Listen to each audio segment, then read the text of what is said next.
Falar com nosso Deus. Pai amado, Deus querido, Deus bendito, Deus eterno, soberano, Deus de graça, compaixão, misericórdia e poder. Deus que não desampara aquele que em Ti confia, que em Ti se refugia. Nós Te glorificamos pelo privilégio desta manhã, Senhor, pois Tu dissestes: onde 2 ou 3 estiverem reunidos no Teu nome, Tu estarias presente no meio destes. Aqui estamos nós, Senhor, e invocamos o Teu santo nome, com temor e tremor, pois o Senhor não terá por inocente aquele que tomar o Seu nome em vão. Mas declaramos que Tu és Senhor. Tu estás acima de todas as leis, de todos os domínios, de todos os poderes, pois Tu tens dito que Tu és Senhor. Com o Teu senhorio nós Te suplicamos nesta manhã, nos liberta, Senhor, daquilo que ainda precisamos deixar para trás, para que o Teu nome possa ser glorificado nas nossas vidas. A Tua bênção nós pedimos nesta manhã, pois sem Ti nada podemos fazer. Nos dá a Tua graça, o entendimento, nos dá a revelação pelo Teu Espírito, e glorificado seja o Teu nome, em nome de Jesus. Amém. Aleluia. Vamos então caminhar um pouco mais. Falamos dos cavalos de Apocalipse, os 4 cavaleiros que representam o reino de Satanás. Falamos de arrebatamento da igreja. Falamos um pouco de grande tribulação, que será quando a igreja já não estiver mais na terra. Quem vai encarar todo o período da grande tribulação e vai sofrer os mais terríveis golpes, quem será? Israel vai ser quase que dizimado. Israel vai sofrer coisas indescritíveis. Quando você vê ali, falando no profeta Zacarias, que trata muito desse assunto, ele fala de casas arrombadas, mulheres forçadas, crianças caindo à espada, fomes, horrores. Por quê? Porque Israel não aceitou o Messias, e ao contrário, ainda disseram que caia sobre nós e nossos filhos o sangue deste justo, o sangue deste homem. E desde aquela época isto tem se cumprido. Foi o que eles pediram quando lhes foi apresentado o homicida, o salteador, o assassino, que era Barrabás, e foi apresentado Jesus, o justo, sem pecado, íntegro. Eles pediram Barrabás. Então é o que eles têm tido desde então: homicídios, horrores e tantas outras coisas. Amém? Porque por tuas palavras serás julgado, por tuas palavras serás justificado. Assim a nação de Israel está ainda, se eles consideram que o holocausto com Hitler foi terrível e foi real, por mais que alguns tentem dizer que o holocausto não existiu, não é possível desmentir o holocausto. Existem fotografias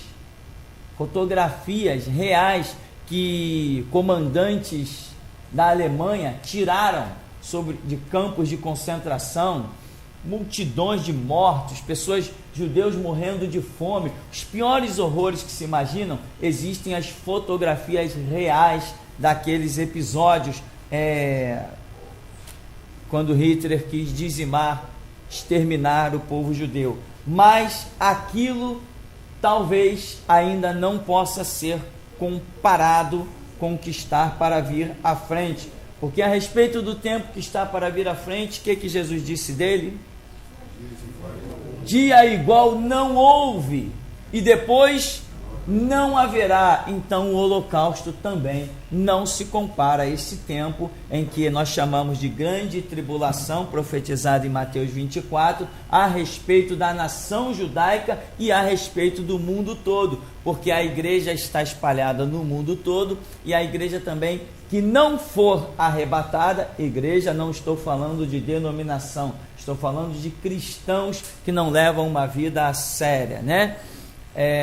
Então, a igreja não arrebatada e Israel passarão por coisas terríveis, mas Israel passará por coisas mais terríveis. Isso eu estou falando não a nível de eternidade, estou falando a nível de planeta Terra. Por quê? Com a igreja vai se dar duas coisas. Haverão pessoas na igreja que simplesmente diante da dificuldade, da pressão do anticristo, elas simplesmente negarão a Cristo e vão sobre a terra viver uma vida que se possa dizer assim até normal. Mas terão aqueles que não negarão a Cristo. Esses vão passar por momentos difíceis. Com Israel já é algo diferente. O camarada, basta se dizer judeu, ninguém quer saber do que ele professa. Ninguém vai querer saber o que ele crê ou não, se ele vai querer fazer aliança com o anticristo ou não. O mundo estará marchando para exterminar Israel, porque a simples menção do nome Israel já faz lembrar Deus. O anticristo desejará banir Israel completamente. Israel ainda está para passar e a humanidade ainda está para contemplar os piores horrores que os olhos humanos poderiam contemplar sobre a face desse planeta. Serão coisas que dificilmente se poderá depois narrar. Só em narrar já vai causar espanto. Então é um período que está para vir depois que a igreja transbordante do óleo, como diz Mateus 25, estiver saindo do planeta Terra pelo arrebatamento da igreja. Então nós vamos ter depois desse período o que nós chamamos de fim da grande tribulação. Como será caracterizada o fim da grande tribulação? Aqui está aquela nossa linha do tempo tão tradicional, né? De 7 anos do reinado do anticristo, divididos em mais ou menos 3,5 de um período de falsa paz para 3,5 finais, aonde nós acharemos aqui o período chamado grande tribulação. No finalzinho deste período da grande tribulação, estará acontecendo a guerra do Armagedon, que é um vale entre o mar Mediterrâneo e a Cordilheira do Carmelo, também um vale conhecido como Megido, em que as pesquisas dizem que este vale está passando pela sua 21ª, né? 21ª restauração, é isso que eles dizem? Reconstrução. Sim, o 21 eu não estou dizendo que talvez, eu estou dizendo que o 21 é o apontamento para o retorno de Cristo. Eu estou dizendo que é. Aí vai aparecer uns patetas, mas dia e hora ninguém sabe. Tá bom, não vai nem precisar de relógio, não vai nem precisar de calendário. Estou falando que no 21 está apontado para o retorno de Cristo, e este vale está na sua 21ª restauração.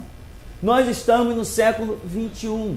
Eu afirmo, eu aposto a minha vida que Jesus vem neste século e vem depois do ano 50. Agora, esse vale, Armagedon, geograficamente bem localizado, onde todos os grandes generais dizem, aqui está a planície perfeita para uma grande guerra. E realmente, eles estão certos. O espírito do diabo está profetizando por aí também, e até o que é certo muitas vezes. Mas, então, esse períodozinho final, a guerra do Armagedon, nós teremos, como diz Zacarias, eu farei com que todos marchem contra ti e saibam que eu te amo. Deus vai demonstrar o seu amor por Israel. Que Israel é esse que Deus vai demonstrar o seu amor? O amor de Deus que vai ser demonstrado por esse contingente Israel é a promessa que ele fez de abençoar a quem?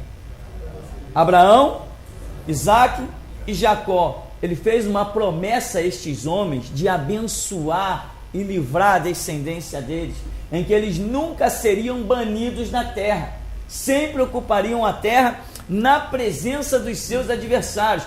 O socorro de Deus a Israel não é por Israel, é por Abraão, Isaac e Jacó. Ele é fiel à sua palavra, ele promete, cumpre. Nosso Deus não é político, né? Ele promete e cumpre. E ele falou o quê? Eu visito a maldade dos pais nos filhos até terceira, quarta geração, mas faço misericórdia a milhares daqueles que me amam e guardam os meus mandamentos.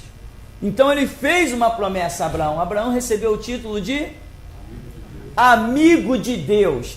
Isso aí é uma coisa que, quando eu falo isso, eu fico meio fora de mim, né? Se Deus olhar e tratar na Escritura e dizer assim, Abraão, meu amigo. Poxa, um amigo é aquele que você confia nele. Deus confiou em Abraão. Então, é uma coisa realmente muito séria. Nesse período aqui, quando Israel estivesse sendo cercado por todas as nações, Cristo se manifestará aonde? Monte das Oliveiras, e dará o livramento, diz Zacarias capítulo 14, 12, por ali, em que a carne dos inimigos apodrecerão, quando um grande exército estará em Megido, mas a carne desses inimigos apodrecerá, os seus olhos saltarão das suas órbitas, o sangue chegará até ao freio dos cavalos. Quanto tempo será necessário para que sejam sepultados todos os mortos? 7 meses. Imagina, demorar 7 meses para sepultar mortos, com recursos de tratores que fazem covas em poucos instantes. 7 meses para sepultar mortos. Então aqui será o fim do reinado do anticristo. Aqui será encerrado os seus 7 anos de reinado, e Cristo vem no Monte das Oliveiras e estabelece o seu milênio, 1000 anos de governo de Cristo sobre a terra. Aqui é onde nós chegamos. O diabo que liderou os exércitos do mundo contra Israel durante 1000 anos, ele estará preso. Satã estará preso aonde? No abismo. Não estará no inferno. Amém. Quando demônios caírem no inferno, de lá não saem mais.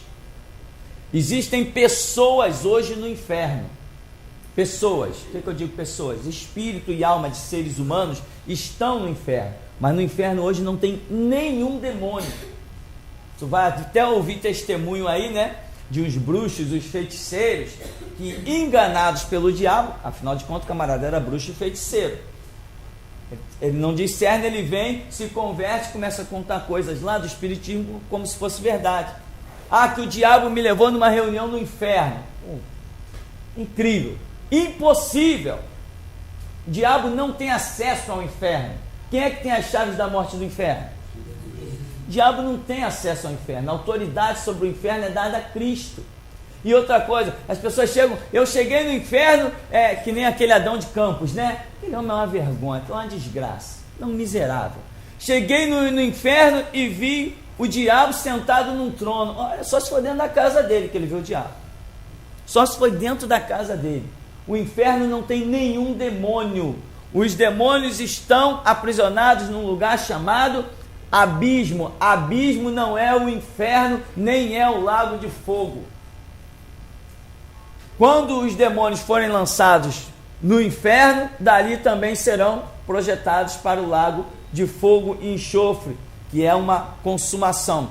As almas de seres humanos que partiram da terra sem a entrega de suas vidas no altar de Deus, esses sim estão no inferno, ou Hades, ou Seol. Hades, Seol, inferno, são 3 palavras, 3 idiomas diferentes, que significam a mesmíssima coisa. Então, almas de seres humanos estão no inferno, estão em tormento. Quando se cai no inferno, se está em tormento, não está reinando em ar refrigerado, como alguns patetas feiticeiros dizem.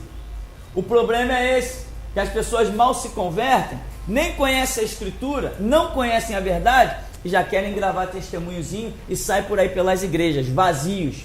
Conhecem da magia negra, mas não conhecem da magia da luz. E aí começam a falar um monte de besteira. Então, 1000 anos, Satanás preso no abismo, e a terra viverá o seu maior período de glória, né? Uma restauração semelhante ou igual, não sei, ao tempo de Adão. No tempo de Adão, Deus não falava diretamente com o homem? Não falava diretamente? De alguma maneira, talvez não entendamos tudo, mas falava, não falava? Diz que na viração do dia, vinha o Senhor e conversava com Adão. Também aqui será semelhante, porque quem estará reinando? O próprio Cristo, com o seu corpo ressurreto, estará reinando e estará falando diretamente com os homens. Então, o período de 1000 anos que está prestes a acontecer, ele é semelhante ao tempo de Adão. Os homens voltarão a viver. A Bíblia diz que aquele que pecar somente aos 100 anos será amaldiçoado. Quer dizer, hoje as pessoas mal chegam aos 100 anos. Então, quer dizer, existe ali uma situação. Aquele que pecar só aos 100 anos será amaldiçoado. O boi vai comer capim com cabrito, com leão. Vai ser, quer dizer, uma harmonia completa. A violência, o derramamento de sangue será terminantemente proibido. Ali, mais do que nunca, veremos que Jesus Cristo realmente é o Cordeiro de Deus que tira o pecado do mundo. Então, estamos repetindo esse período, né? 1000 anos, encerra-se mais uma situação, depois vem a batalha final, quando o diabo é solto novamente, reorganiza seus exércitos, mesmo pegando aqueles que nasceram durante o milênio, mas muita gente viveu no milênio, perderam os seus privilégios, como já temos visto muita coisa, porque no milênio não adianta dizer Constituição sempre foi lixo. No milênio ficará provado que Constituição é lixo. Hoje a Constituição é um lixo, mas no milênio provaremos que ela é um lixo. Deus mesmo estará provando que Constituição é lixo. Então, o que será dos advogados? Dos juízes? O camarada tinha o mais alto posto. Vem Jesus, implanta o milênio, o que o juiz vai fazer? Se ele tem que sentar no banco e eu vou julgar ele, ele vai gostar? Ele vai dizer, mas aquele camarada é semi-analfabeto, mas sabe Bíblia. Tu não sabe? Senta aí. No milênio vai mandar é isso, Bíblia, Escritura, é Cristo reinando com os seus. Então, muita gente vai estar insatisfeita. Quando o diabo for solto, depois dos 1000 anos, vai provar os corações daqueles que viveram durante o milênio e vai provar os corações daqueles que nasceram durante o milênio. E vai encontrar corações ainda, apesar da glória do milênio, vai encontrar corações propícios à sua manifestação. E aí o diabo reorganiza os seus exércitos, marcha contra Jerusalém, cai fogo do céu e consome todos os exércitos inimigos.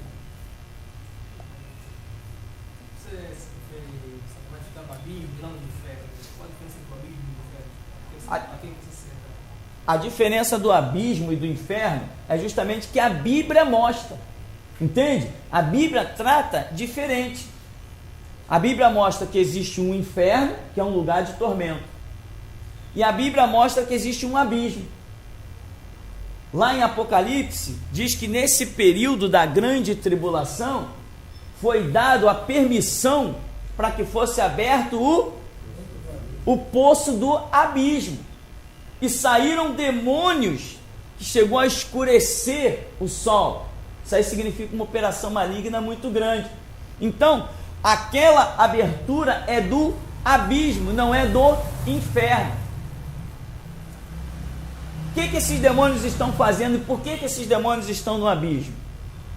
São demônios com um poder, uma influência muito grande.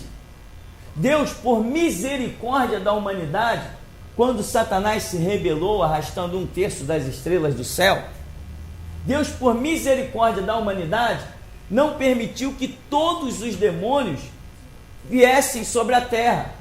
Nós estaríamos com a chance muito reduzida.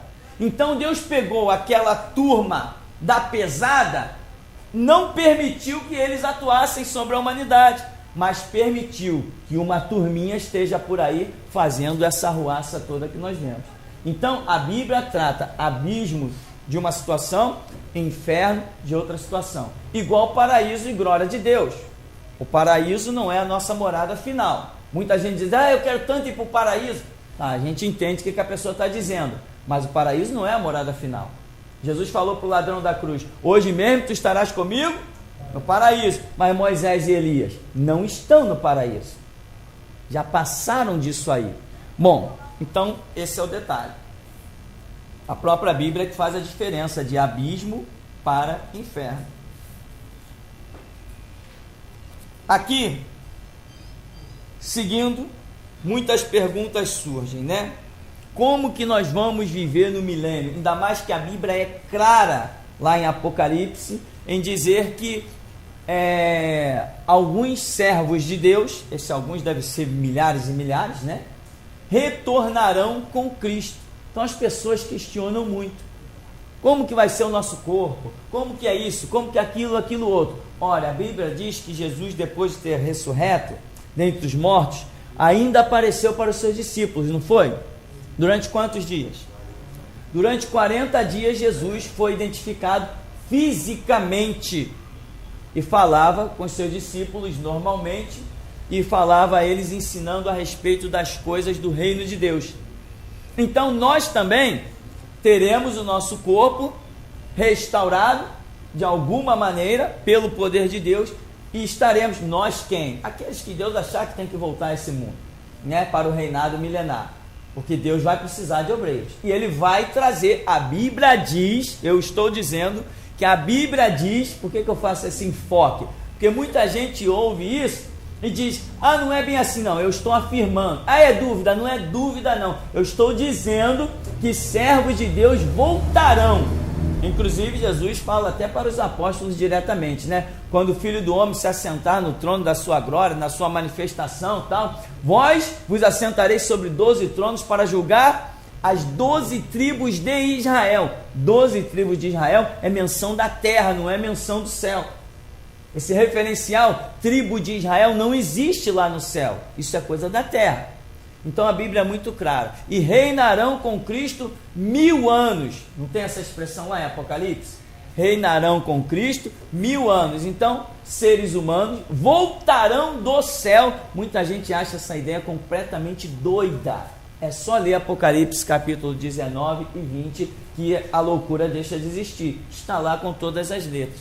Voltarão, reinarão com Cristo 1000 anos. Aí as pessoas fazem muitas perguntas, né? Muitas perguntas. Como vai ser isso? Como vai ser aquilo? Irmão, às vezes tem coisas que estão pela frente para acontecer que a nossa mente ainda não consegue alcançar.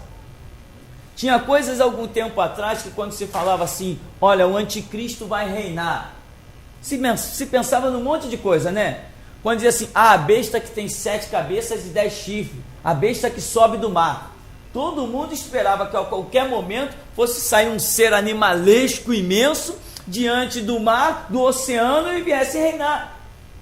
Mesma coisa, no milênio haverão coisas tremendas. Eu penso de uma maneira muito simples. Assim como Jesus se manifestou em carne sobre a terra, nós também seremos manifestos pelo poder de Deus.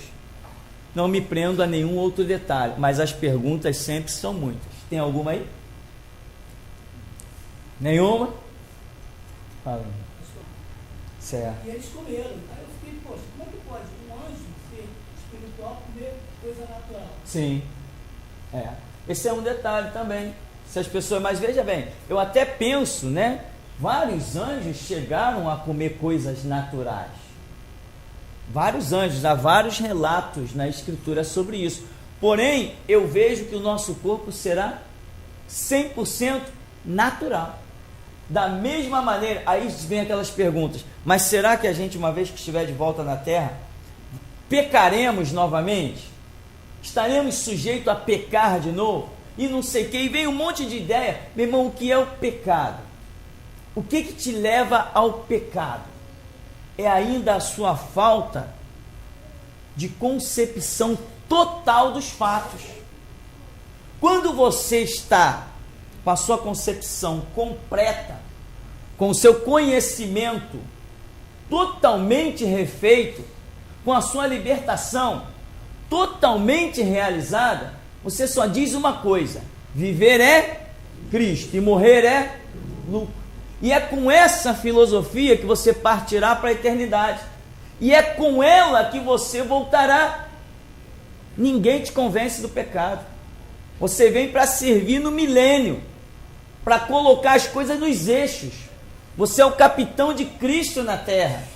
Ninguém te convence. Você não vem do céu para a terra para pecar. Você vem para ordenar, ajudar Jesus Cristo no seu reinado.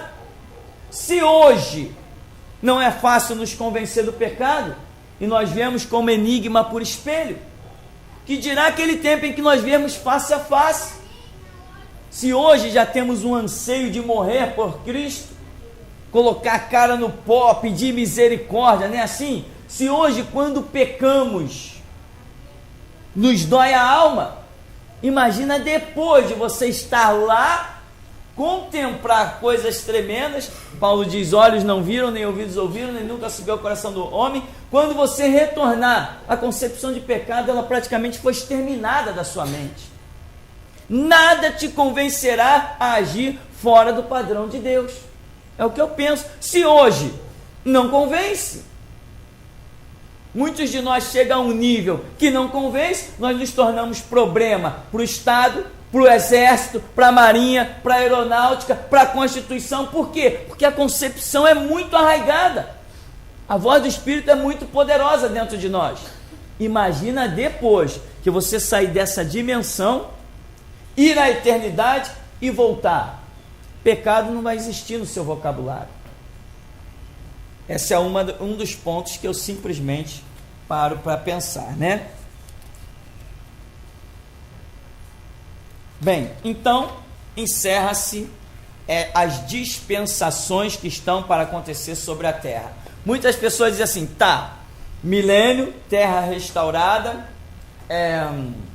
vem batalha final, destrói os exércitos inimigos, e agora viveremos num reino de paz sobre a terra? Não, não somos testemunhas de Jeová. Não viveremos num reino de paz sobre a terra. Viveremos num reino de paz na eternidade, não sobre a terra.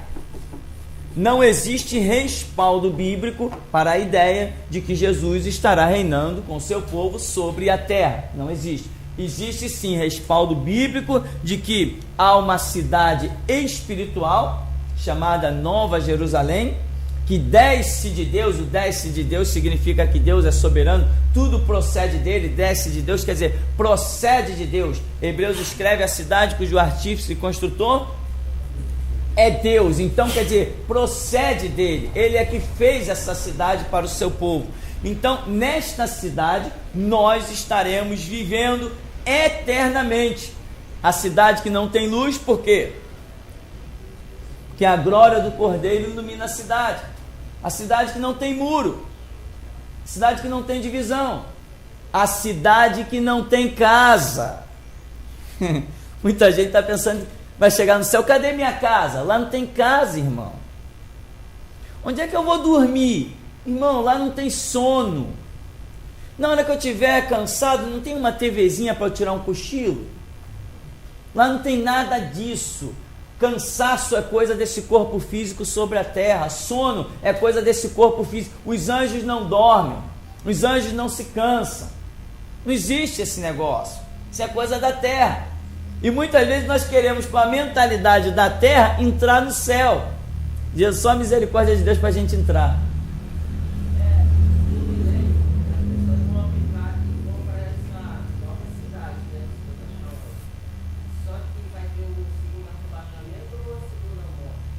Não, no milênio as pessoas não vão para essa cidade. O milênio é sobre a terra, né? As pessoas vão estar reinando com Cristo sobre a terra. Depois que o diabo é solto, vem a batalha final e as pessoas serão transportadas para esta cidade.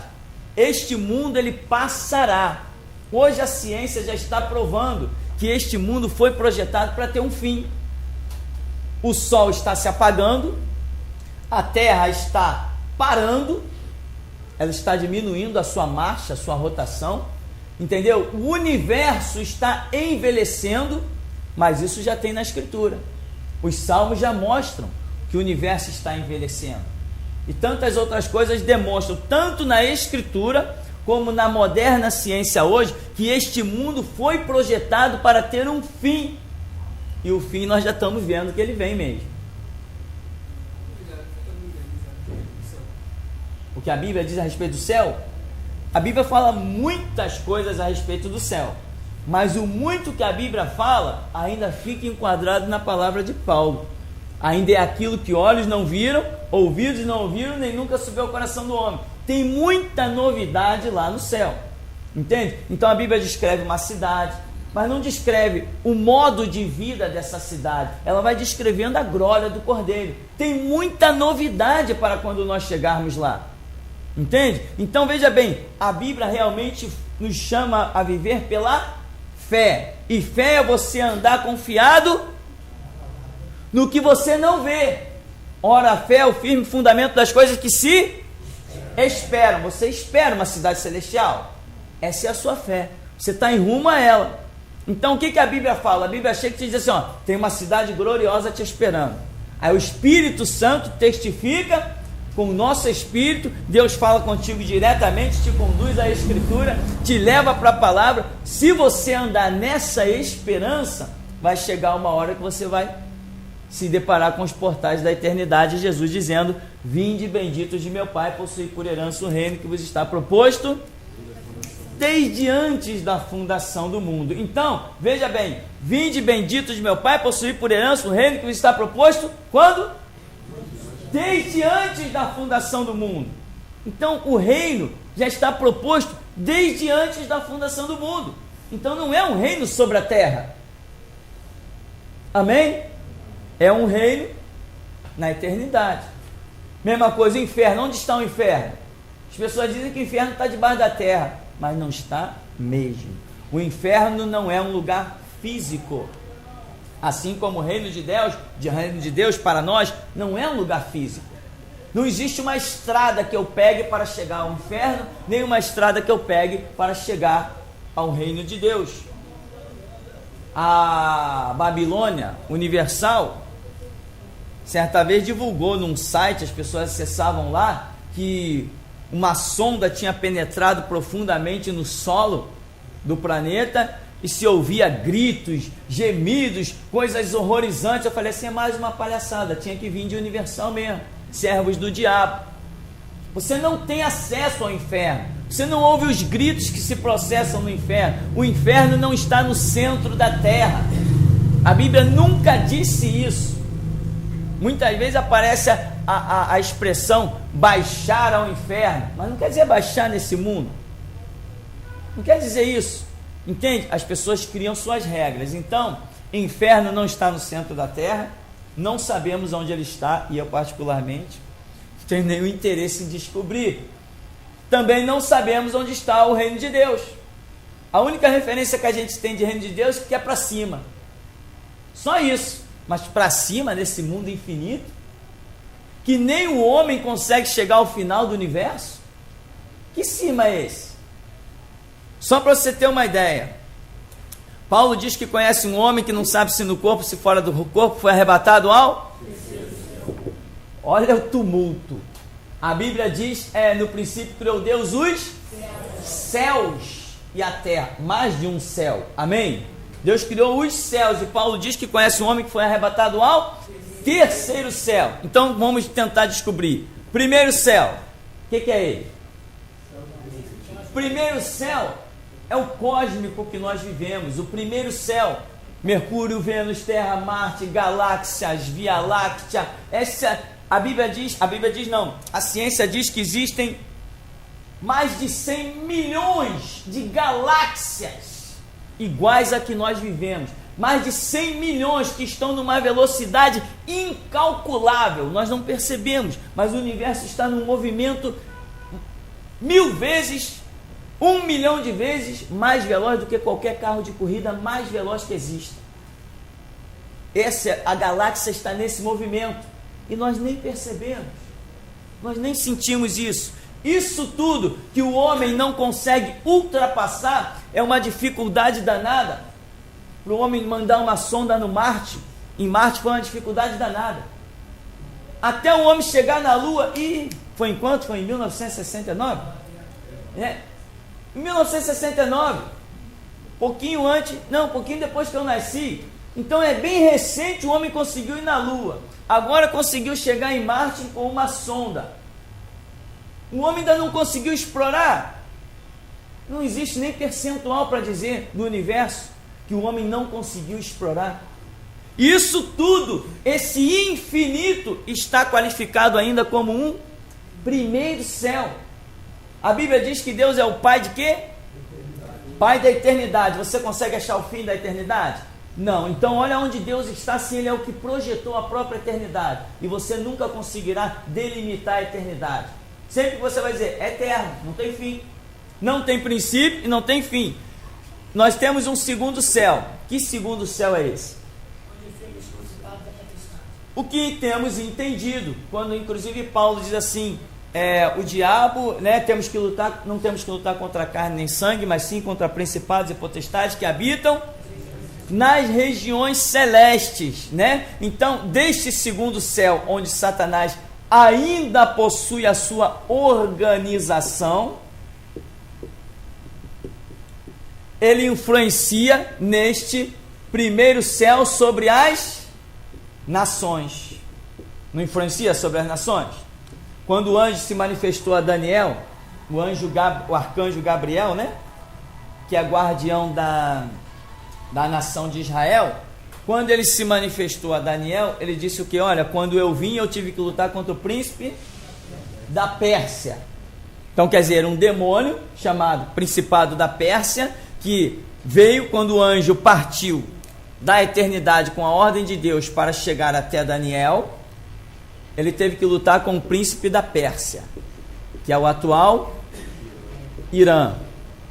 E ele disse assim, quando eu voltar, sairá ao meu encontro o príncipe da Grécia. Isso aqui é uma coisa profética. Pode preparar que isso aí vem coisa para o final dos tempos. Então, esses principados e potestades, eles estão numa área celestial. Não é essa primeira, por quê? Porque a primeira foi dada ao homem. O primeiro céu foi dado ao homem. Não é o terceiro, o diabo não habita no primeiro, não tem permissão de habitar no primeiro, e não tem permissão de habitar, se organizar no terceiro, porque Paulo diz que o que foi arrebatado ao terceiro céu, viu coisas inefáveis, que ao homem nem é lícito falar, e ele dá a entender que essas coisas são as delícias celestiais. Então, daqui para cima, com certeza o diabo não está. Do terceiro para cima o diabo não está, ele não se organizou. Quando os discípulos, quando que Jesus enviou os 70 de 2 em 2, quando eles voltaram, o que Jesus disse para eles? Eu vi a Satanás como um raio cair do céu. Não caiu do terceiro, porque ele já tinha sido expulso de lá. E o primeiro é do homem, então nós entendemos que o diabo está posicionado por aqui, num segundo céu. Este segundo céu, nós não temos acesso a ele. Neste segundo céu, não tem planeta, não tem cometa, não tem sistema solar. No segundo céu, não tem oxigênio. No segundo céu não tem as coisas que você precisa para respirar. No segundo céu não tem hidrogênio, não tem gás carbônico, não tem nenhum desses gases que a ciência tem descoberto aí através da química. Então, segundo céu, região onde Satanás habita, é o que temos entendido até então. É um conhecimento que, se Deus revelar algo diferente, amém. Mas até aqui é o que temos compreendido. Qual era o primeiro ponto que eu estava falando, quando eu entrei nisso? Quem lembra?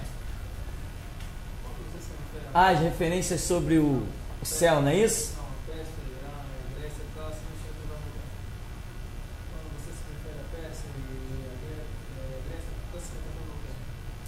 Isso aqui são nações que sempre lutaram contra Israel. dominaram, investiram. Isso aqui tem a ver com o império do anticristo, que já está se formando, que é União Europeia. Eu não estou dizendo que talvez seja, eu estou dizendo que é. O império do anticristo é União Europeia, é o berço que vai chamá-lo à existência. Depois, quem vai dominar isso? A Rússia, a antiga União das Repúblicas Socialistas Soviéticas, que é representada por um urso. Ela será a besta que vai assolar o mundo dentro de poucos anos. Eu não estou dizendo que talvez seja isso, eu estou afirmando que é isso. A União Soviética voltará com o ideal do comunismo e vai tentar massacrar a humanidade. Quem não se curvar a ela vai ter que derramar sangue.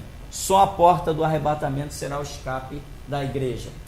Mas enquanto a igreja estiver aí, ela também não conseguirá reinar plenamente, porque o diabo nunca reina plenamente enquanto existir um servo de Deus cheio do Espírito Santo que faça uma oração.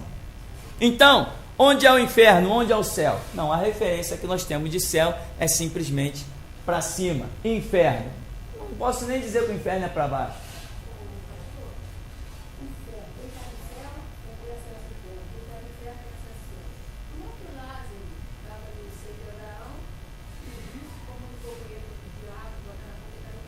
Isso. Ali é uma coisa assim bem complicada. O que acontece? No Antigo Testamento se tinha a seguinte ideia. No Antigo Testamento, eles acreditavam, isso é uma teologia seríssima, o Hades, que significa inferno, para o Antigo Testamento, Hades não era só inferno, era chamado a região dos mortos. Esse Hades seria, para os judeus, dividido em duas partes. De um lado, salvos, de outro lado, perdidos. Esta era a ideia que o judeu tinha daqueles que partiam para a eternidade, salvos ou perdidos. Jesus usa a mesma ideia que eles tinham. A água que o perdido pede não é água. Por quê? Aqui ele já não está mais num corpo carnal que necessite de água. Ele está num corpo espiritual. E o corpo espiritual não bebe água. O mundo da eternidade não existe água. Essa água H2O não existe no mundo espiritual. Então, quando ele pede água, Jesus está usando uma simbologia, está falando de uma parábola para descrever coisas que não é para qualquer um, como a Bíblia não foi escrita para qualquer um. Pois a Escritura diz: derramarei água sobre o sedento. E água é o quê? A palavra. Então, o que esse homem desejou? Eu quero uma gota, olha, manda Lázaro aí. Manda o salvo tem a água. O salvo tem a palavra. Manda Lázaro que molhe o seu dedo aí numa água e refresque a minha língua. Ora, refrescará língua. Da língua procedem as... Então esse homem queria a palavra. Que palavra? Palavra que ele já tinha rejeitado. Porque Jesus confirma isso quando ele diz assim: olha, manda alguém falar para os meus irmãos. Jesus fala assim: não, eles têm Moisés e os profetas. Moisés e os profetas representam a palavra. Se aqueles irmãos dele, na casa dele, tinham como ouvir a palavra, então ele também teve como ouvir a palavra. Então ali ele está pedindo, não é água, é a palavra. Aí aqui, essa era a ideia. Então Jesus demonstrou: olha, entre nós e vós tem um grande abismo, os daqui não passam para aí, nem os de cá para aí. Enfim, os daqui não passam para lá, nem os de lá passam para cá. Então Jesus está usando a mesma ideologia que o judeu tinha, da região dos mortos, para dar a eles uma lição. E a lição ali vai muito além disso, vai muito além, é muito tremenda e muito gloriosa. No Novo Testamento, a ideia dessa situação aqui, ainda mais que parece Paulo usa a expressão que Jesus levou o cativo, o cativeiro, e muita gente entra por essa teologia. Eu prefiro não entrar porque eu não a considero essencial à fé cristã. Tipo, onde está o céu? Não vai fazer diferença na minha vida. Onde está o inferno? Não vai fazer diferença na minha vida. Eu procuro me ocupar, o pouco tempo que eu tenho para estudar, para ler, eu procuro me ocupar daquilo que é essencial e prático para a igreja e para a vida cristã. Tudo é importante, mas eu estou falando do meu tempo. Tudo é importante. Conhecimento não é para ser desprezado, mas eu considero que a necessidade hoje, que nós estamos vivendo, não é para entrar nesse detalhe. Pelo menos no meu ministério, Deus não me deu essa direção. Eu tenho que falar de coisas bem práticas, porque a igreja está precisando de restauração e não desses pontos teológicos tão complicados. Então aqui dá um entender no Novo Testamento que Jesus, quando diz assim, eu tenho as chaves da morte, do inferno, é aquelas palavras todas, e que ele foi projetado às regiões mais baixas da terra, etc, etc, tudo aquilo dá um entender para muitos que estudam a teologia, que Jesus foi lá, nessa região dos mortos, pegou o local dos salvos, que é também chamado paraíso, e o transportou para uma outra região. É isso que dá o entender quando se entra nessa questão, que Jesus fez uma separação, deixou os perdidos num canto e arrastou os salvos para outro canto. Por isso que hoje se tem, antigamente se tinha essa ideia e hoje não, se tem uma ideia de que o paraíso está completamente destacado. Isso aí dá para a gente estudar muita coisa, dá para escrever muitos livros, mas eu considero que hoje a igreja não tem condição de se aprofundar nisso. Nós perderíamos um tempo terrível e não falaríamos de coisas mais essenciais.